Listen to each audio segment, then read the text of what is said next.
boy.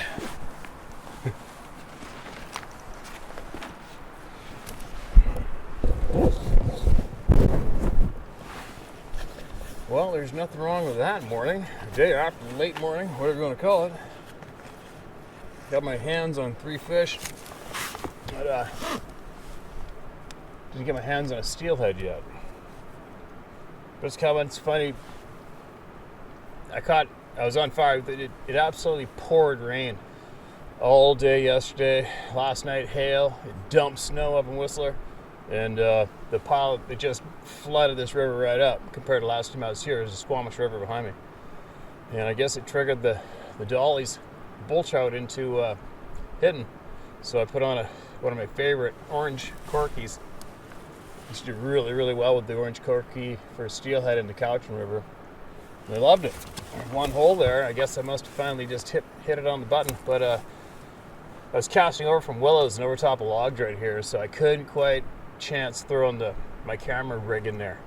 And I can't get across the river. It's too full. But I think after I share a couple emails, I'm gonna float the camera in various pools all the way back down the river and see what I can catch on film. I mean, I like catching fish, but I love filming stuff and seeing it. I love filming things that you don't normally get to see. I love that. Whether or not anybody else does, whatever. I love it. But anyway, let's get some sharing going on. Somebody needs to be heard. Everybody needs to be heard. Isn't it amazing how many people need to be heard? It's absolutely amazing. It's not stopping. I don't think it ever will, obviously.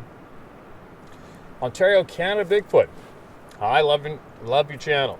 I think you're doing a real great job. Thank you for giving me the courage to speak out about my experience. Hey man, no problem. You are welcome, and thank you for coming forward and being brave. It's harmless, right? This is going to be harmless and painless. Back in 2016, while on a portage backpacking trip in Algonquin Park, Ontario, I think we were about 3 days in and heading to a new lake and site.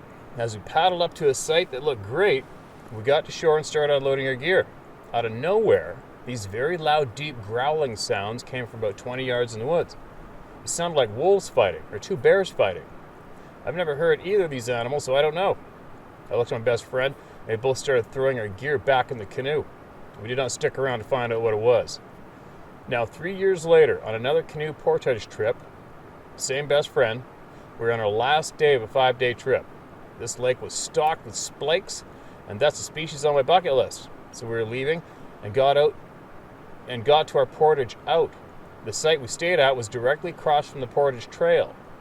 As we got all our gear up on the path, we decided to have a protein snack for the long hike ahead of us.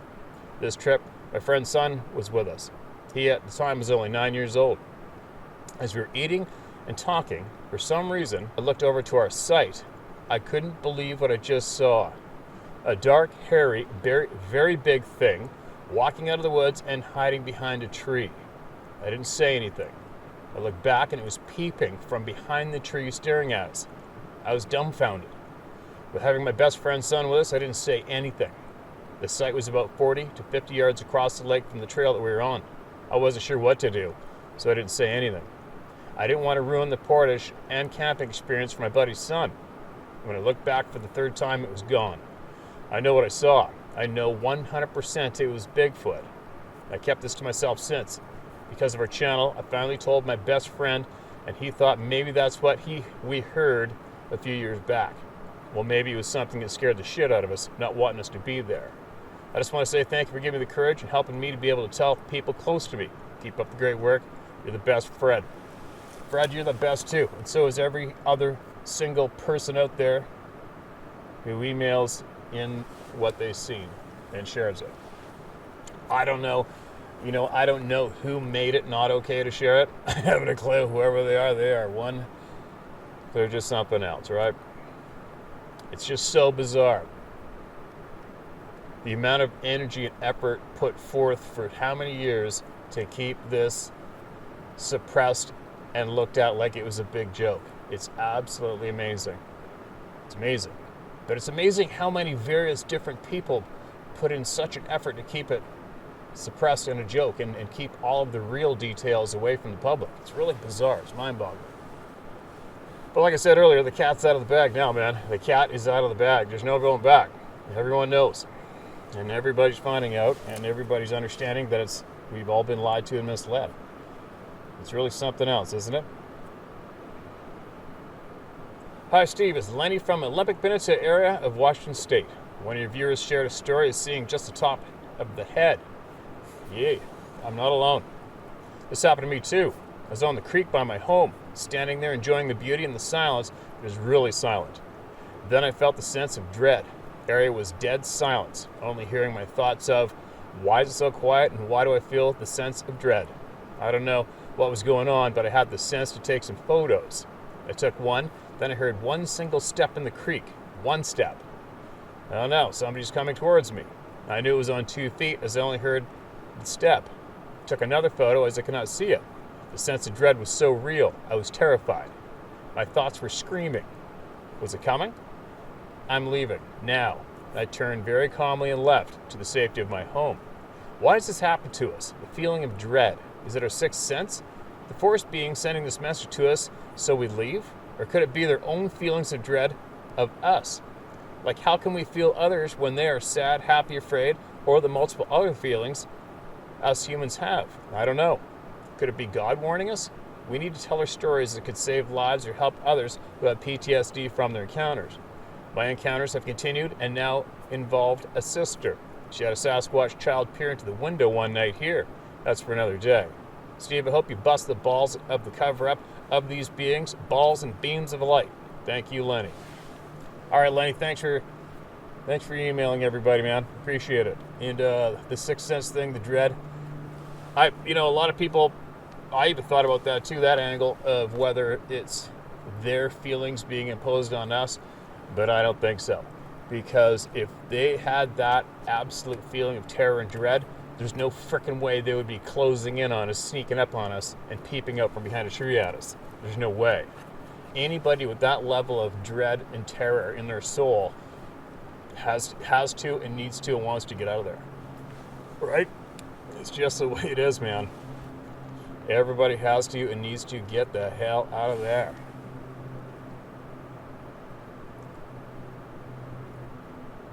Steve, thanks for all you do. Feel free to share or not share this as you see fit. Thankfully, I never, to my knowledge, had a Sasquatch experience, and I doubt I ever will. My interest is trying to understand both the reality of the world and why the power structures that exist do. So the Sasquatch topic and the reasons for why and methods of how it is suppressed means something. I'm hoping I can learn enough from this topic that it can be helpful understanding things more broadly.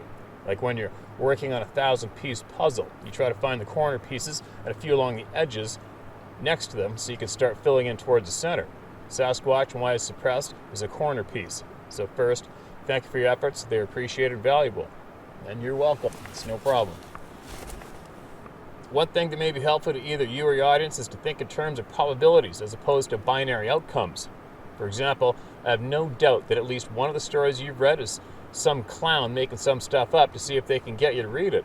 There's 99% chance that at least one of the stories you've shared is complete and utter made-up BS. Not calling anyone out, no idea which one. There is also effectively a 0% chance they all are. I take each story and adjust the probabilities of various aspects and things as I digest people's experiences. It is effectively certain that there is at least one being running around in North America's wild country, and more likely than not, several. Thank you to all the people sharing their experiences. They're helping each other and helping us all understand better. You never know what little snippet of information will be the piece someone else needs for their picture to come together. To that end, I would encourage everyone to share and focus on what you experienced, and if you're sharing a conclusion, share the supporting evidence of why you think that more than the conclusion.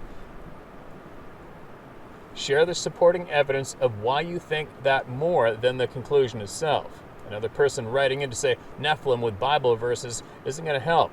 But if you can tell me why you think the Nephilim, those details might be useful. About a week ago, as I write this, you expressed anger at the way the bad people casually use and hurt people, and that you'd love to get a chance at them. Almost like a World War I soldier going over the top and charging the enemy. Please don't. They want that. They know they can defeat that. I've pieced together enough to know that going after them directly, like the doughboys charging across Flanders fields, will just get you machine gunned. The fight against them will not be straightforward or open. If there is ever to be a successful fight against them, it will be more like a battle for influence, corruption, and blackmail in the back alley bars of an African capital city in the 1970s between the CIA/M16 and the KGB. It'll be a dirty intelligence war in shadows, not an above-board Geneva Convention military fight in uniforms. Don't let them lure you into a fight you will lose. Encouraging people to speak the truth boldly and to each other without rooting it through their locus of influence and control where it can be distorted or suppressed is important. In yesterday's video, you expressed a screw science sentiment because science is written off the topic. That is also, to my mind, misplaced. Science has not spoken against the topic because science is a method, does not have a voice. Now you certainly have an institutional power structure of science that roundly deserves to be condemned. Bingo, that's definitely what I'm after. Because it is bought, paid for, and controlled, and is a betrayal of the scientific method. The white lab coat types that get on TV to speak authoritatively, whether on this topic, global warming, or COVID, are like the Sasquatch researcher types that get TV shows. They are part of the mechanism of control for the masses. But science, you're doing science. You're gathering data. What else is a sum total of all the anecdotes? You are forming your hypotheses, and you are evaluating ideas, discarding some, confirming others. You are doing science. Science is a tool to understand reality. Scientists who are doing honest science are valuable. Scientists, often on TV, or those who are too afraid of what their peers will think to seek and speak the truth, are worthless shadows of former men. Hear, hear. Science is the most powerful tool of honest men seeking the truth, which is why they put so much effort into their puppets to control it. I'm sorry for your loss of Mr. Macaroni. Good men can build powerful bonds between each other and their loyal animals, particularly dogs and horses. Those bonds are worthy of respect. If it is important to you, I can share a name via more secure means. If there is a way I can help you or someone who needs someone to talk to, or in person, please let me know. I'm in Eastern PA, about midway between New York City and Philadelphia. Thank you again for all you do. All right, thank you for that email. I absolutely appreciate that, coming at that angle that you did to point a few things out to me and the rest of the crew about science and scientists and the unfortunate soulless ones, cowards, who are bought and paid for and routinely lie to the public. That is very, very true. And thanks again for sharing that, man. I absolutely appreciate it. What I Know, titled. I got 3 episodes to talk about, so I'll keep it short. Do black bears eat coyote? Born and raised in Michigan. I spent a lot of time in the forest all my life. Lots of hunting and camping. Not to the kind of person to be afraid. I just get real serious but stay calm. I'm the kind of guy that hunts and camps alone if nobody else will go. Here's what happened. Back in around 2003, I took my girlfriend up camping in the Huron National Forest in a pop-up. I'd been there many a time and had shot a nice 8-point up off the Bissonnette Road, a couple of miles down the fire trail. So I was looking for that spot. I knew there was a nice clearing back in there next to a huge cedar swamp. We got there late and couldn't find the spot, so we set up on the fire trail. No fire that night. The trees right next to the camper, being the old hand in the woods that I had heard a lot of animals fighting at night. 2 opossum fighting over an empty cheese curl bag sounds pretty wicked, lol. I was thinking if she heard something like that, she wouldn't shit and I would get a good laugh. Anyway, we were sitting in the camper that night and all of a sudden something about 100 yards out was killing a canine. Real low growling, and that canine yelping and death whines at the end. Well, that freaked us both out.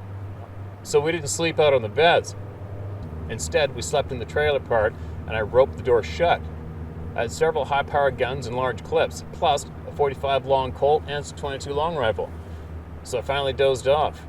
The next morning, I got up, burned, and buried my garbage. I unloaded all but 7.62 by 39 and the long Colt. I thought to myself, I'm going to empty the rifle on that stump.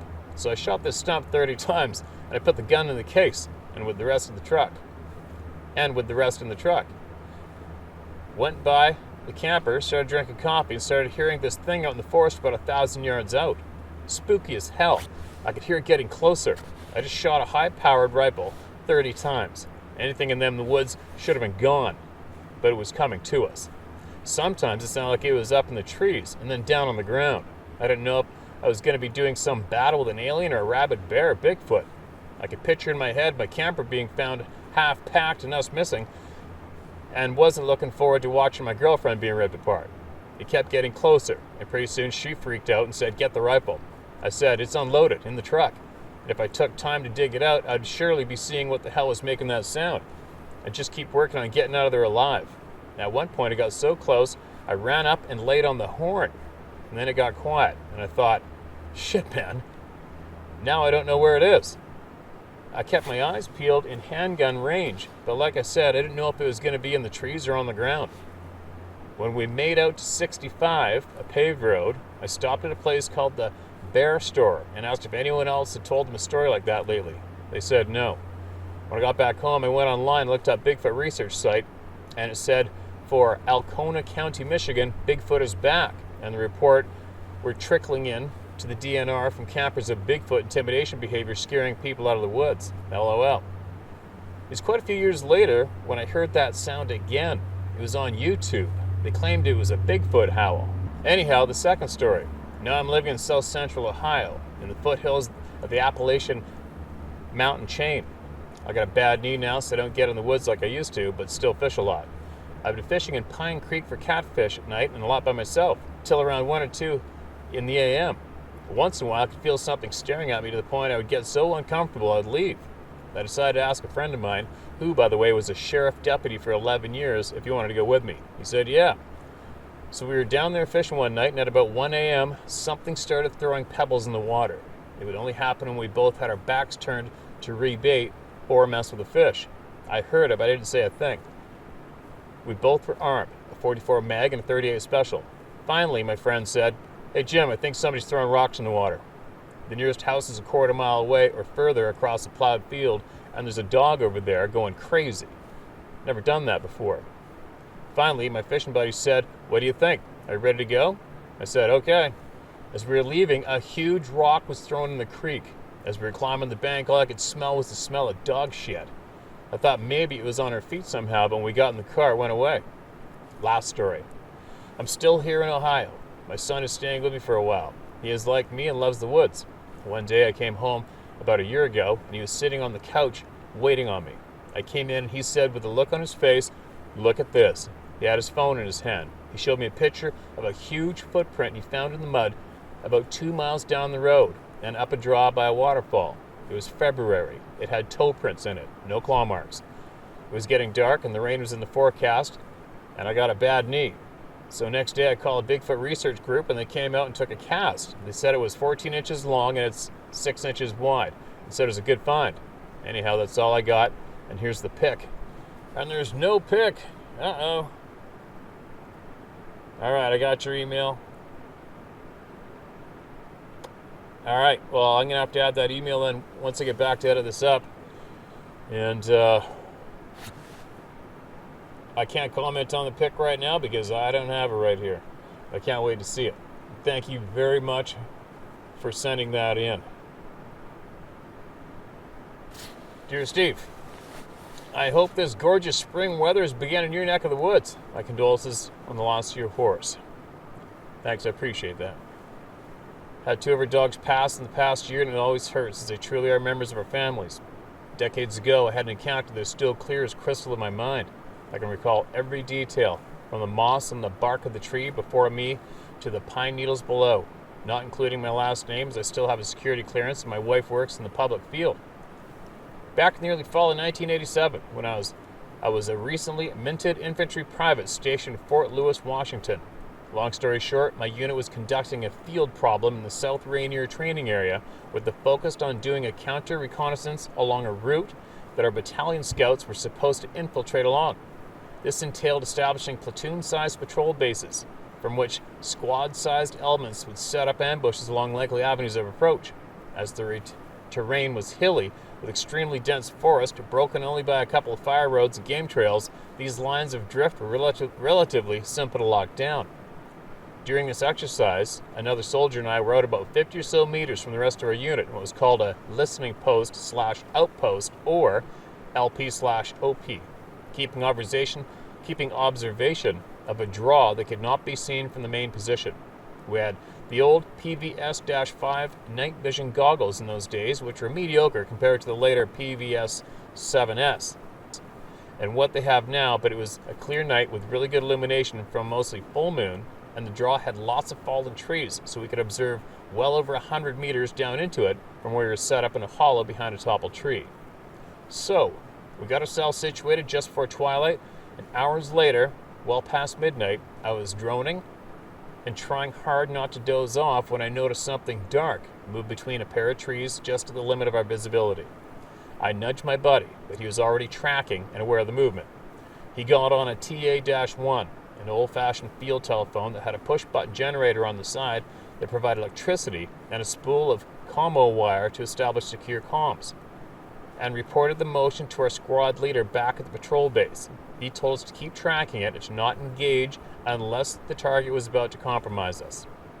Over the next hour or so, we watched what we thought was one of our scouts in a ghillie suit creeping closer and closer, slowly, and keeping trees between us and him.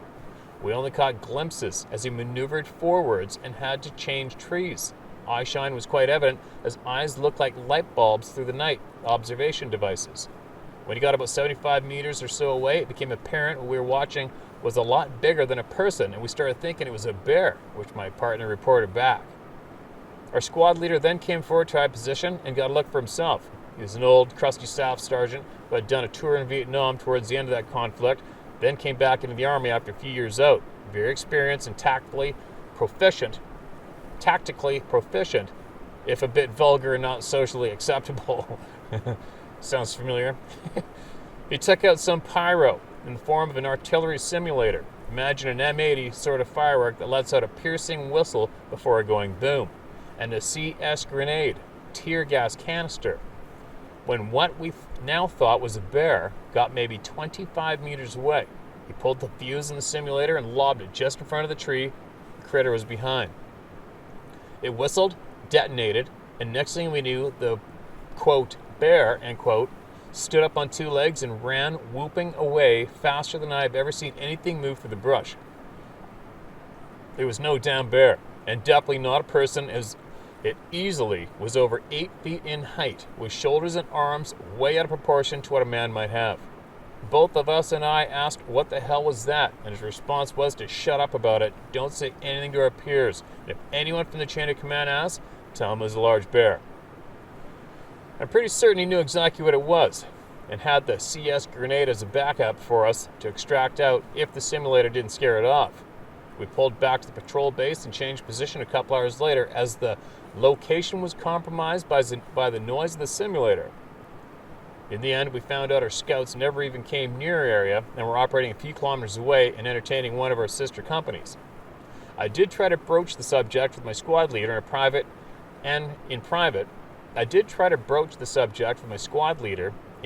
a few months later, and he dropped me for push-ups, saying some things just need to be forgotten, but just in case, never go in the field without something to scare off the wildlife.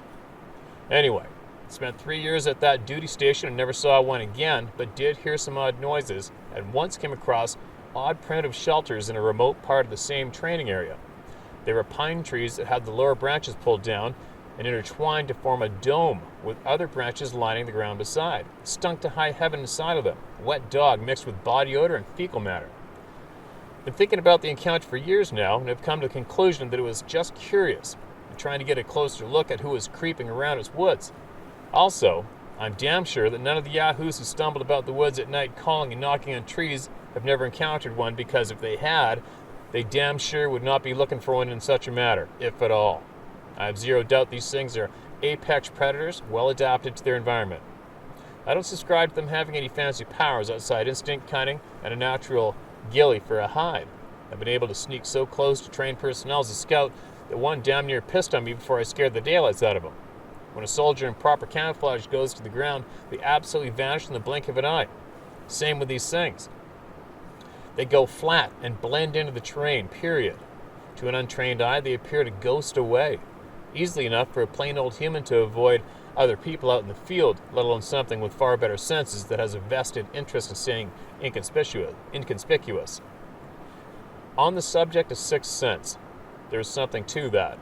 Instinctive response to subtle cues is something we all have nascent to us at birth, but lose as we mature in a civilized world not requiring those skills. I've tried to describe it to my wife. It's like feeling an identical magnetic charge repulsing one from the direction of the threat, a buzzing in the back of the noggin that increases as you get closer. Ignoring that warning voice is a bad idea. As to why it happens, who knows? Personally, I think it's either sensitivity to electromagnetic energy or your senses detecting something but not having time to process it properly in one's brain, so it manifests as a short circuit to take action immediately, or both. For example, during a deployment in support of the host country's counter-narcotic operations in Central America, I was moving up quickly up a path behind a small village to establish a blocking position during a cordon and search of a small fishing village suspected of being a transport hub. Felt that buzz and every vibe screamed stop, so I did, which caused one of my soldiers to almost run into me. He was wide-eyed and shocked. At knee level, inches from me, was a rusty tripwire to a grenade in a tin can. There was absolutely no way I consciously identified this trap, so my only explanation was my peripheral vision detected something off and my brain went right to halting. Anyway, it's late and I need to go to bed. Take care. Thanks for listening. Steve. All right, man. Thank you for sharing that. That's quite the experience. It'd be a tough one. It'd be a tough one for anybody to watch that, wouldn't it? I mean, that's probably basically every one of our worst nightmare, thanks to every single horror movie ever created since our childhood. But you imagine seeing something like that laying on its belly, intently staring at you and locked on you and stalking you in the darkness? No thanks. I know I felt it a few times, and that thing was definitely waiting for me on top of that rock that one night when I was a teenager. I'll never, ever, ever forget that feeling of being so vulnerable. That thing could have had me at any moment. You know, it's you've got your own puzzle you're putting together. I got my own puzzle. Everybody takes a piece. Everybody takes from each share what they will. Not everybody's going to agree on what capabilities these beings have, and that's fine. It's not really going to make much of a difference if we all agree straight across the board on every single aspect, whether it be, really mind-boggling or not. The special powers, the special skills of possibly disappearing in front of people's eyes, coming in and out of orbs, going through parallel universes, or whatever. We don't have to agree on all that. None of us do. But one thing we probably have obviously agreed on is something's going on out there, man. There is something going on and the cat's out of the bag.